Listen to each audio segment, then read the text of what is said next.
ഇന്ന് നമ്മൾ വളരെ കോമൺ ആയിട്ട് കേൾക്കുന്ന ഒരു ടേമാണ് ഡിസ്ക് ബൾജ്, ഡിസ്ക് പ്രൊട്രൂഷൻ, അതല്ലെങ്കിൽ ഡിസ്ക് പ്രൊലാപ്സ്. ഈ ടൈമൊക്കെ ഇന്ന് എല്ലാവർക്കും വളരെ സുപരിചിതമാണ്.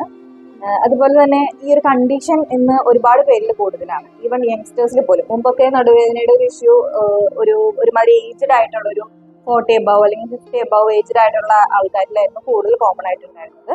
പക്ഷെ ഇന്ന് വിത്തിൻ 30 ഇയേഴ്സ് ഓഫ് ഏജിൽ ഈ ഒരു ഡിസ്കിന്റെ ഇഷ്യൂസ് വളരെ കോമൺ ആയിട്ട് നമുക്ക് കാണാൻ സാധിക്കാറുണ്ട്. അപ്പൊ ഇന്ന് ഞങ്ങൾ ചെയ്യുന്നത് ഒരു ടെസ്റ്റിമോണിയൽ വീഡിയോ ആണ്. മിസ്റ്റർ ജോസ് മാർട്ടിൻ, ഏജ്ഡ് ഒരു 60 ഏജ്ഡ് ആയിട്ടുള്ള ഒരു ആളാണ്.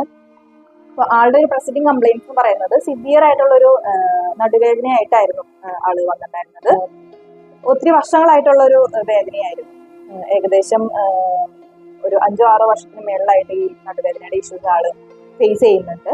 ഇപ്പോൾ ഈ 2-3 മാസമായിട്ട് ഇടയ്ക്കിടയ്ക്ക് ഇങ്ങനെ മസിൽ കയറി പിടിച്ച് അനങ്ങാൻ പറ്റാതെ നടുവെട്ടി കിടക്കുക, ആ